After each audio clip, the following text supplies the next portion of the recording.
Assalamu alaikum mulweni and good day. Welcome to the Al-Ikhlas Academia Library discussion series where we engage on relevant topics of the day. Now, with the outbreak of the COVID-19 pandemic, each one needs to be well informed so that we can protect ourselves, our families, communities, and the broader public from this deadly virus.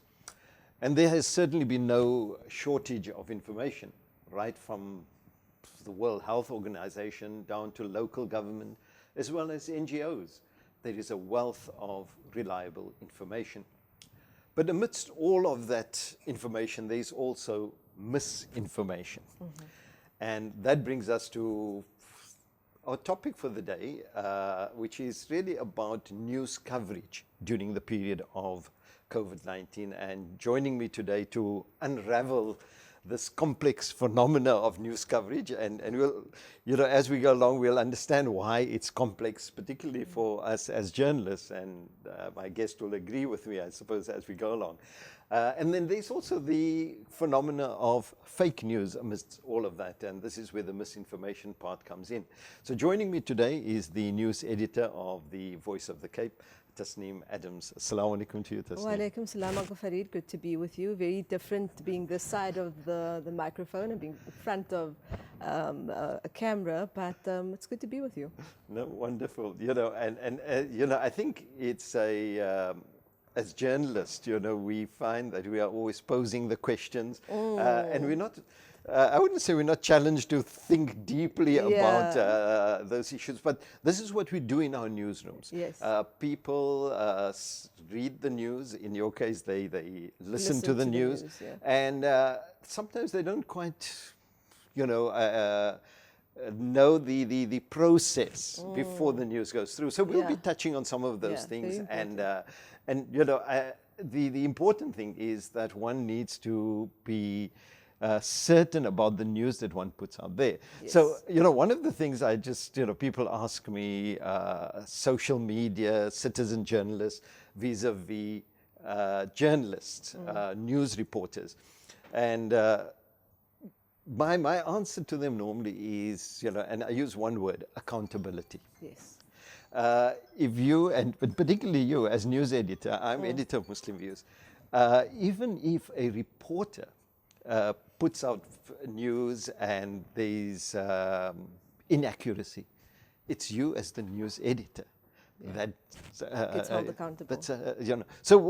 Let's just pick it up from there. The whole question of accountability and what role does it play in how you would cover particularly COVID-19, Tasneem?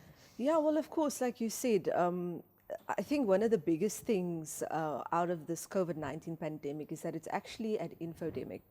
That's what a lot of the media pundits have been saying. We've been bombarded with information constantly all the time.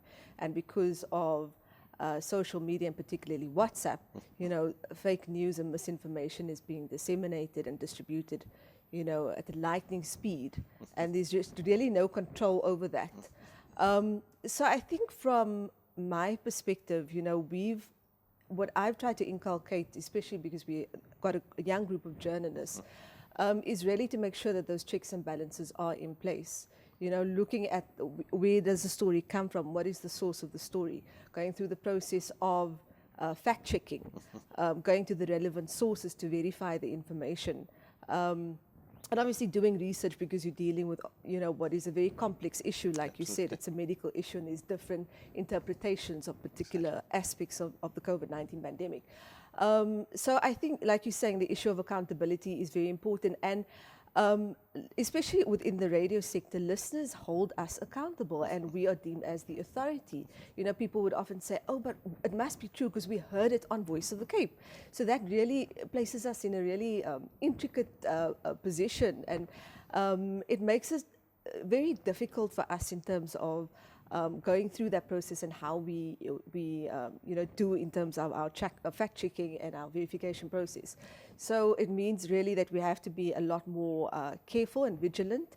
And I think, at least I think that has been one of the upsides or the positives, I think, out of this process, or rather the pandemic, that we've become a little bit more conscious of how we report on issues and the way we collect the information and the data. So it would help if readers, listeners, the general public can understand the process that takes place in a newsroom, right from the time when you're having your first meeting discussing your news diary or storyboard, and you would say, okay, look, because I think people need to understand that you actually start rejecting in the news diary meetings, you'd say, look, no, even before you put a report onto a story, you would say, look, this is not credible, it's not worth following, or perhaps it's not credible, it's worth following because people are believing whatever fake news is going out there. So I think it would help readers, listeners to actually understand that process, and as it's a rigorous process. I think the problem that we found, Uncle Farid, is that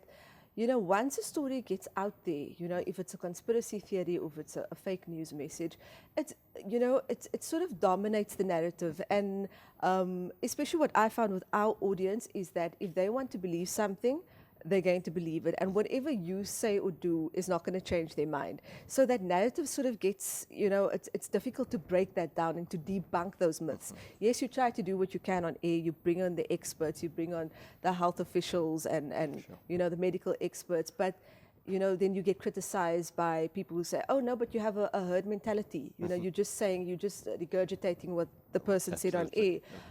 You're not doing proper research. You guys are not reading other sources and that sort of thing.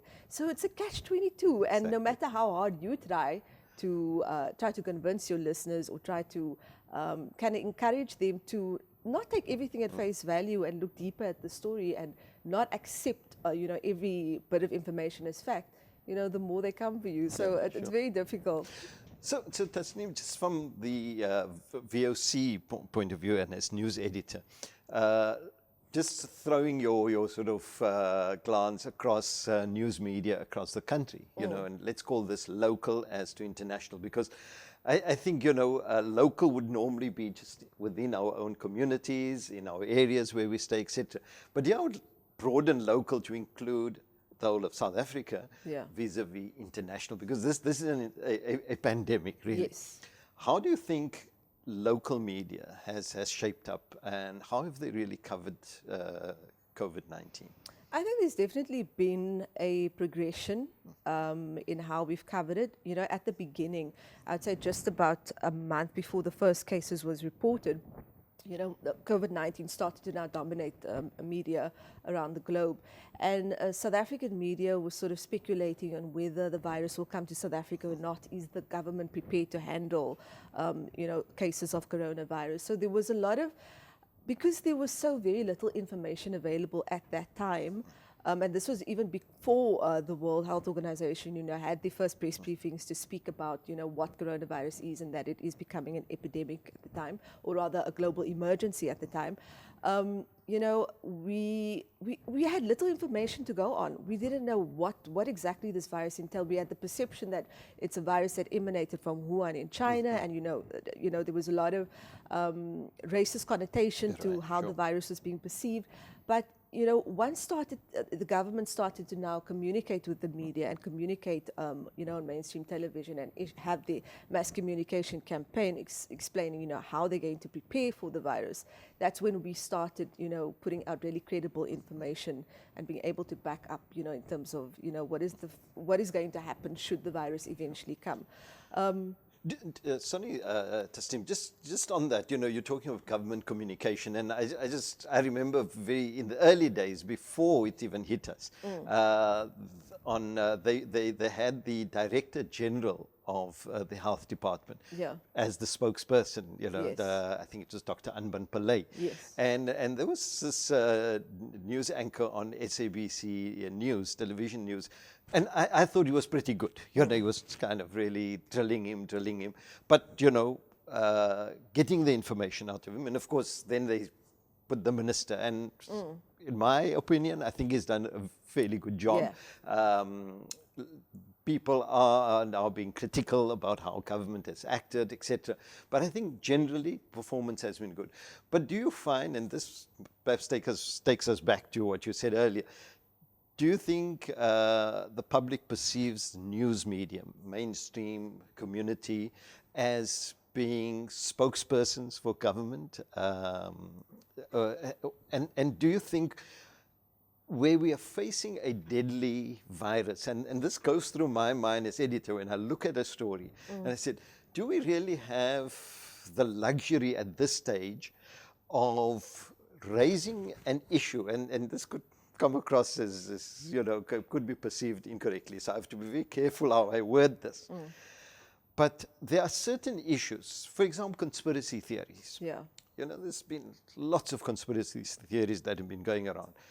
And in our early news meetings, and I told my colleagues, you know, I says, you know what, let us focus on how we can protect the community through the information that we give. How do you keep yourself safe, your family safe? Yes.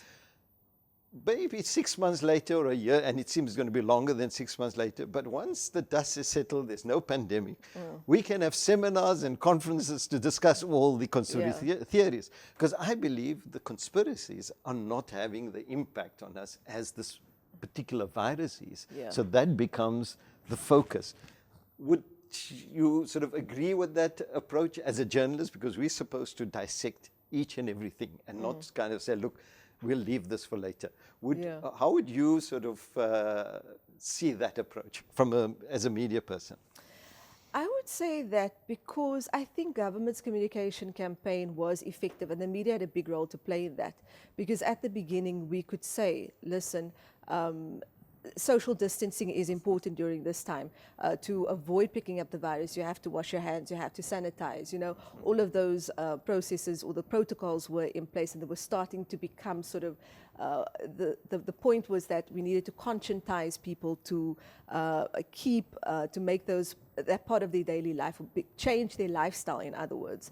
So I think the media had a big role to play in that, and I think that's why I feel that the media, South African media, did very well in terms of supporting government strategy in their rollout of the COVID-19 plan, and even in terms of how they reported. Yes, there was criticism at the very beginning that the media was creating this fear-mongering narrative and, you know, increasing the panic and anxiety that people had about the virus, you know, coming to our shores. But, you know, in terms of, I mean, even the international research companies a couple of months said South Africa is ranked as the second best in the world in terms of how it covered the virus with the most reliable data and information. So certainly I feel like, you know, we've played a part, we've played a good role in terms of that. So there is this balance that we also have to, as media, be very careful about. You mentioned the word panic, creating paranoia rather. It's important where we don't sort of hold back information for the fear that, you know, we would create panic. So there has to be that balance. Let us move on to WhatsApp. You know, you know, there's Facebook, there's Instagram, there's Twitter. So these are all social media tools. And earlier we spoke about accountability. So, you know, as a journalist, whatever you put down on paper or broadcast on air, you are going to be held accountable. People are going to come back to you and say, you know, have you verified your facts or not? But when it comes to social media, WhatsApp, you know, before you sort of, you know, even go through this long read, it sounds interesting, there's the forward button. How do you think social media, and particularly WhatsApp, has impacted on how people see this epidemic or pandemic rather? I think it's contributed to this mass paranoia and this panic we have. It's probably the biggest. It's been a huge peril in terms of this pandemic.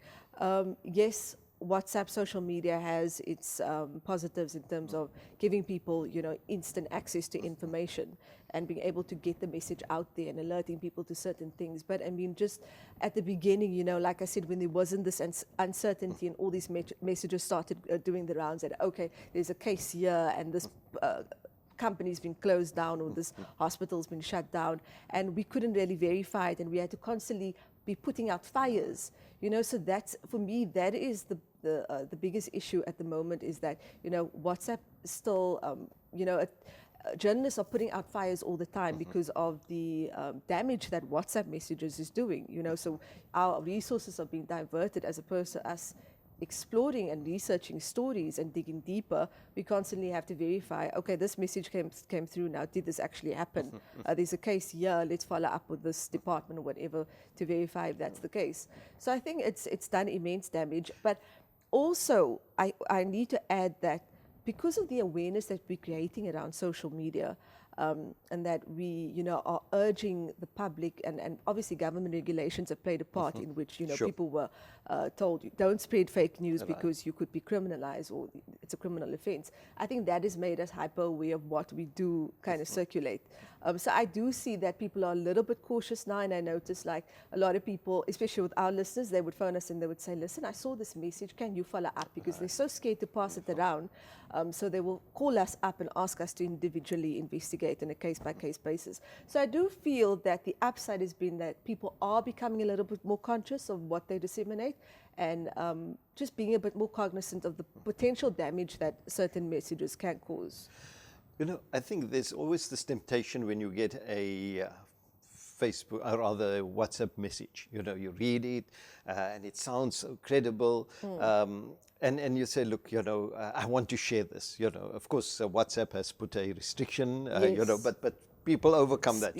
So it's 5 forwards at a time, and they can do 50 forwards or whatever, or they have this little own group of theirs, and you're just flooded with these messages, and you get the same message from several different sources.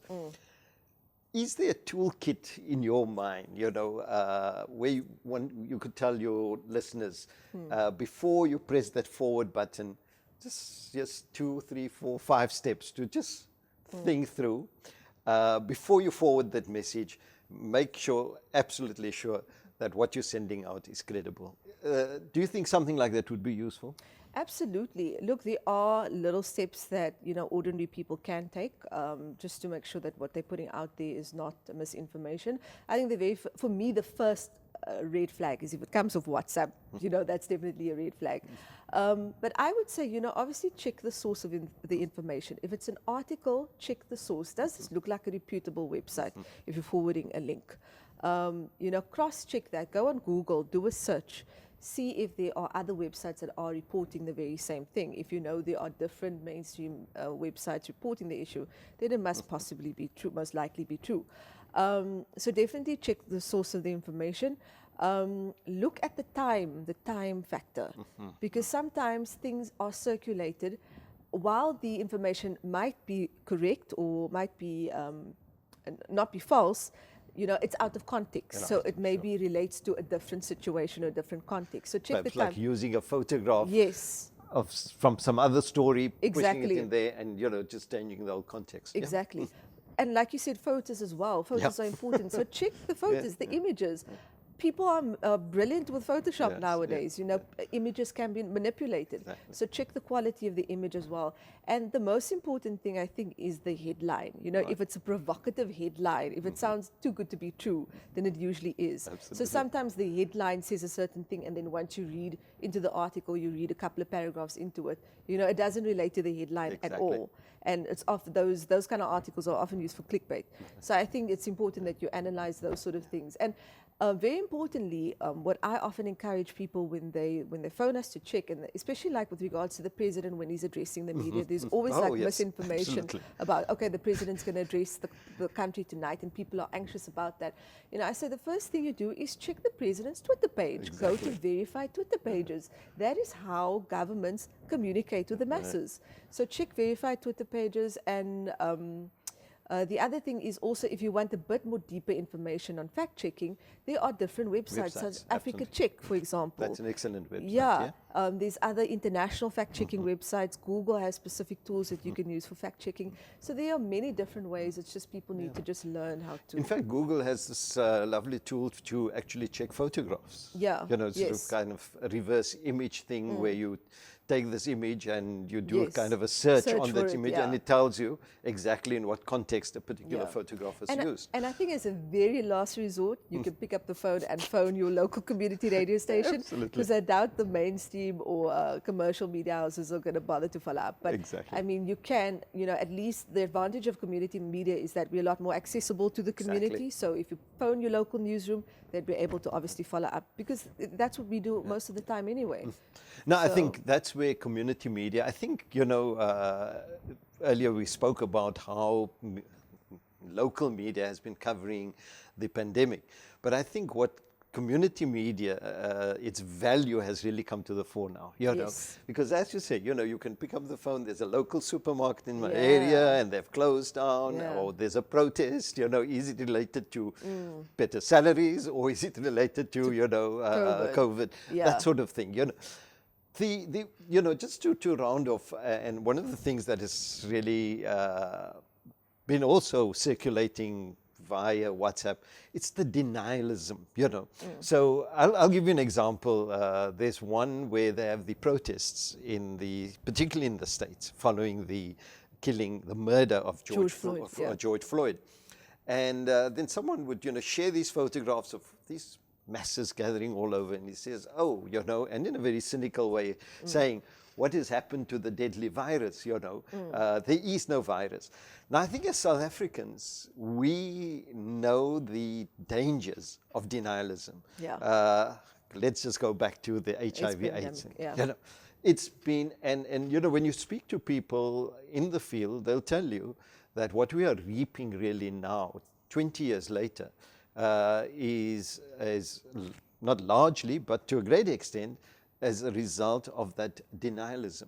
So, okay, the corona or the COVID-19 pandemic or the virus itself, it's maybe of a different nature, but it's actually much more pervasive than AIDS or the HIV virus. And the whole... It's silent. It's silent, and the exponential growth, And, when someone asked me, and we were thinking about this, how does one really work out? How do you... I'm not... I'm not a mathematician. I wasn't very good at maths, and some say, well, and therefore we are journalists. No, we journalists have to know our numbers as well. But our numbers are normally interpreted for us, and we present that. But, someone gave me a very good example, and he said, take a chessboard and put 1 grain of rice on the first block, double it on the next one, so you've got 2, and on the next one you've got 4, 8, 12, 16. When you come to the last block, you probably have a ton of rice. And that is how one can really explain what one means by the exponential growth of this particular virus. But, as far as denialism, and I do find people there is a sense of denialism. In fact, in a very early meeting, a few months ago, where there was a particular event that was just about to take place. The virus hadn't quite grown exponentially. And a group of people came together, including media, and there were a few dissenting voices. In fact, they were denialist voices and saying, look, no, I've been covering the story for so many weeks, and this is not such serious stuff. People are making a big issue of it. What is the basis of that denialism? Why? I think, again, it is, to me, and this is probably a topic for another discussion, conspiracy theories.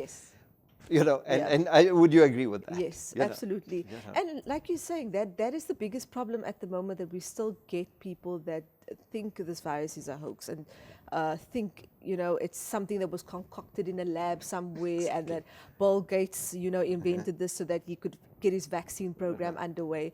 And for me, it's mind-boggling to think that in this day and age, when we've got over 50,000 cases in the country, and that over 1,000 people have died of the virus, that people are still thinking along those lines. Absolutely. When the facts, the science is there, the medical experts are there, and not only that, I find it disrespectful for the people that have passed on because of COVID-19. And the frontline workers. I mean, and that are exposed and putting their life on the line every day to fight the virus. Just in conclusion, Tasneem, and my concluding remarks on this would be, is for people to be very careful before they actually spread any news. It's not related to the pandemic. I received a clip this morning showing Sea Point yesterday. Yeah. And I just did a bit of search. And it was Sea Point about 5 years ago. Oh, wow. Yeah. So you get all of this. Yeah. But my message would really be that be very careful, verify. There are toolkits. In fact, just do a search on the internet. Search. Do a Google search. Yeah. How do I verify news? How do I discern what is fake and what is real? Yeah. They'll give you all sorts of tips. Yes. But the simple thing, and I think you mentioned it, is there are certain red flags like headlines, etc. From your point of view, how, looking ahead to the next few months, and, we thought, this virus will be around, we'll hit the peak, we're still going to be hitting the peak, but it seems it's going to be around for a while. Your life as a journalist, your life in the newsroom, your newsroom's life, do you think it's going to evolve? Has it evolved to a point where you say, look, we're ready to cover the next few months? Or do you think it's going to continue evolving how you cover the news? I think it's definitely going to be continuing to evolve, because we don't know, where the trajectory of the virus is going to be for the next couple of months. And, the social and economic impact, yes, we've seen the virus has certainly exacerbated poverty and inequality in our communities, but we're really going to only see that further down the line. So I think the next couple of months is going to be quite intense for us as we try to navigate that and be able to tell those stories. I think at the beginning, I told my team, don't think that the virus is going to hold us back from being on the front lines and telling those stories. Sure. We're going to go out there. This is history in the making. Absolutely. It sounds like a cliche. Everybody says it's unprecedented. But absolutely it is. We've never lived through something like this before. No, sure. So, like I said, I told them we're going to continue to tell the stories and to really bring a community dimension to that, because, a lot of these stories are slipping by the wayside. There's areas that are being forgotten because, mainstream media are obviously focusing on other things, and it's our job to be able to put a magnifying glass and bring that to the fore. So certainly, I don't know what the next couple of months is going to bring, but, we're going to be at the coalface of it anyway. Well, Tasneem, it reminds me of the time I was sitting as a young journalist in the newsroom in 1976, just a year into journalism, and, Soweto and then Cape Town in August, September, and you're following the students going into, linking up, Langa, Guguletu, beer halls burning, etc. And you're thinking to yourself, how is this country going to evolve? 45 years later, you're thinking of a different scenario. You're more mature, but you face the same kind of uncertainty. But as journalists, I think one needs to be confident, and I think the approach that you have taken, Tasneem, has been a very positive one, and I hope we can keep viewers, listeners, readers informed and do our best under very trying circumstances. So that brings us to the end of our discussion. We hope you've benefited. We hope it has also raised questions that in your own mind that you would be able to answer. But as Tasneem said, pick up your phone, your local radio station, Voice of the Cape. Journalists are very accessible. If you are concerned or if you are in doubt about, is this true, is this fake, pick up the phone. They're accessible. They'll help you. Thank you for joining us. Thank you, and assalamu alaikum wa rahmatullahi wa barakatuh.